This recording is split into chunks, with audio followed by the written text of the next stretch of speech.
La parole de Dieu est un trésor inestimable. Ne laisse pas ta Bible fermée. Oh non, non. Lis-la, médite-la, nourris-toi. Lis-la, médite-la, nourris-toi. Bonjour. Aujourd'hui, j'aimerais vous inviter à lire ou à relire le petit livre du prophète Jonas, dont le nom hébreu Yona signifie colombe. Jonas a reçu la mission d'aller convertir les habitants de Ninive, grande ville païenne. Mais Jonas refuse, il s'enfuit, il monte dans un navire et s'y endort.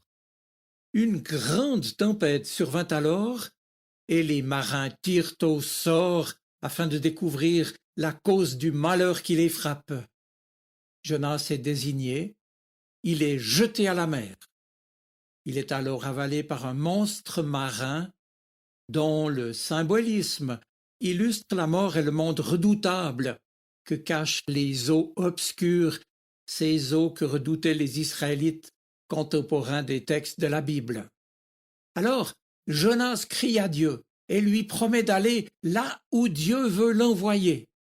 Je cite: « Depuis les entrailles du poisson, Jonas pria le Seigneur son Dieu, et il dit ceci: « Quand j'étais dans la détresse, j'ai crié vers toi, Seigneur, et tu m'as répondu. Du gouffre de la mort, j'ai appelé au secours, et tu m'as entendu. Jeté dans la mer, les flots m'encerclaient et déferlaient sur moi, vague après vague. Alors que la vie me quittait, j'ai pensé à toi, Seigneur, et ma prière est parvenue jusqu'à toi. Oui, je tiendrai les promesses que je t'ai faites, car c'est toi, Seigneur, qui me sauve. » Ainsi, au bout de 3 jours, autre symbolisme qui nous fait penser à la mort et à la résurrection de Jésus, Jonas est finalement vomi et rejeté du grand poisson. Échoué ensuite sur les rives d'une plage au bout de ces 3 jours et 3 nuits, il va enfin partir pour accomplir sa mission et annoncer à Ninive le futur jugement. Mais les habitants changent de conduite et Dieu ne détruit pas la ville. Mes amis, en relisant ce petit texte de l'Ancien Testament, on comprend qu'avant de donner des leçons en tant que prophète, c'est lui, Jonas, qui va recevoir une leçon du Seigneur, puisqu'en s'éloignant de lui, le bateau qu'il avait pris pour fuir a été lui-même pris dans une tempête, et Jonas jeté à la mer par l'équipage.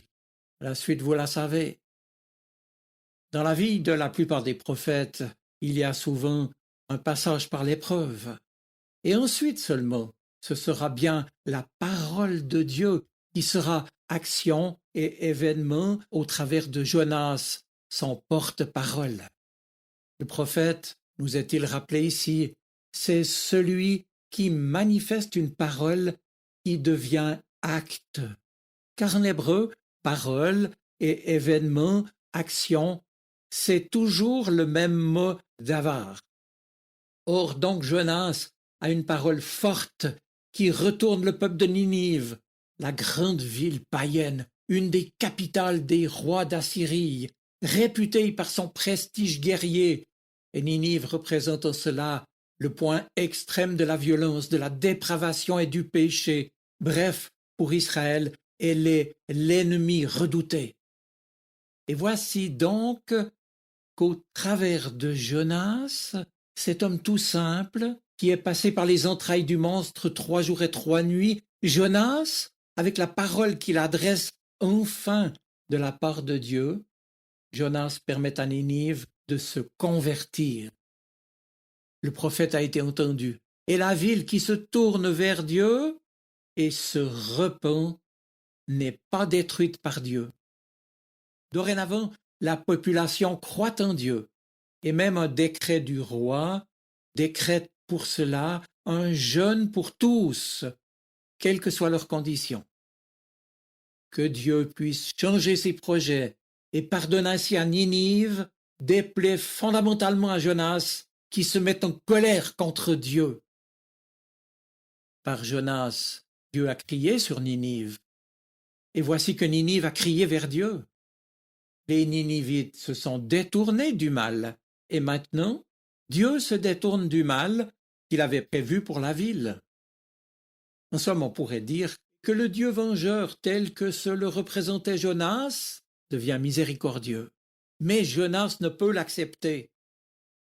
Déprimé et irrité, ce que Jonas reproche à Dieu, c'est précisément sa bonté envers ces païens que lui, Israélite et membre du peuple de Dieu, méprise. Il faut comprendre que Jonas prend tout à fait au sérieux la parole de Dieu. Pour lui, lorsque Dieu a parlé, rien ne peut l'infléchir. Et Jonas est tellement collé à des images de Dieu et de sa mission qu'il n'est pas capable de prendre du recul. Et c'est seulement par une dose d'humour que tout va se décoincer quand Dieu lui demandera au chapitre 4 « Jonas, fais-tu bien de t'irriter ?» Il a fallu que Dieu vienne le bousculer et lui faire la leçon, lui faire comprendre que ce qui lui manque, ce n'est pas la foi, il l'a, mais la découverte d'un Dieu de compassion, même si cela le trouble. Il lui faut donc apprendre que si la foi est nécessaire, elle n'est pas suffisante. Faut-il encore être capable de compassion, d'amour comme Dieu pour ses propres contemporains, aussi ninivites soient-ils? Oui, le Seigneur a su revenir vers Jonas et lui expliquer que son amour est bien plus grand que tout ce que lui avait imaginé. Alors ici, mes amis, venons au texte de Matthieu 12, 38 à 42, à ce récit précisément où les foules qui se rassemblaient autour de Jésus voulaient qu'il fasse des miracles, pose des signes. La réponse de Jésus: il n'y aura pas d'autre signe que celui de Jonas. Nous comprenons dès lors mieux que le signe de Jonas, c'est le mystère tout entier de la parole divine, c'est-à-dire de Jésus lui-même, Fils de Dieu, venu dans le monde pour illuminer tout homme, qu'il soit juif ou païen. C'est le mystère de la parole divine, descendu jusque dans les ténèbres les plus obscures de notre humanité, pour nous en relever. C'est le mystère de la parole divine que nous avons à notre tour à écouter et à laisser œuvrer en nous pour qu'elle porte un fruit de conversion et de résurrection, oui, en nous d'abord, et puis dans le cœur de ceux ou celles vers qui le Seigneur nous enverra. Car ce signe de la toute-puissance aimante de Dieu, nous ne le percevons que dans la mesure où nous aurons écouté cette parole et où nous l'aurons laissé agir à travers nous. La réponse de Jésus en Matthieu 12, il n'y aura pas d'autre signe que celui de Jonas, vient encore préciser deux choses. Premièrement, Jonas n'a donc pas fait de miracle, puisque c'est bel et bien la personne de Jonas qui a été le véritable signe. Il y a bien plus que Jonas, dit Jésus. Jésus n'est pas seulement le signe, mais il est la réalité du Fils de Dieu lui-même. Et puis, le récit de Matthieu 12 évoque bien ces 3 jours que Jonas a passés dans le ventre qu'il avait avalé. Jésus, par là, annonce sa mort et sa résurrection. Ce que nous pouvons dès lors en retenir, c'est que le salut apporté par lui, le Christ, concerne tous les hommes, de toute nation, de toute culture, sans distinction, ce qui n'est pas toujours simple à accepter quand on est chrétien. C'est pourtant le cœur de l'Évangile. Dieu a tellement aimé le monde, c'est-à-dire chacun et chacune sur cette terre, hier comme aujourd'hui, sans distinction, qu'il a donné son Fils unique, afin que quiconque croit en lui ne meure pas, mais qu'il ait la vie éternelle. La vie de Jonas a commencé par une longue descente jusque dans l'abîme de la nuit, et bien de même, le Fils de Dieu lui-même est descendu sur notre terre jusqu'à s'abaisser pour partager notre condition humaine, et cela pour assumer chacun des moments de notre existence, jusqu'à prendre sur lui notre péché. Voilà, mes amis. Alors nous aussi, sans que Dieu ait à nous reprendre, écoutons sa voix, ouvrons les yeux et nos cœurs aussi à ceux et celles que nous côtoyons et qui, pour nous, sont parfois étrangers dans tous les sens du mot, car le salut que nous offre Jésus leur est aussi offert. Par sa venue sur terre, par sa vie, sa mort et sa résurrection, Jésus a exprimé, a révélé le projet de Dieu. Notre Dieu qui est lent à la colère, qui renonce à détruire. Il est bon et miséricordieux, plein d'amour pour nous.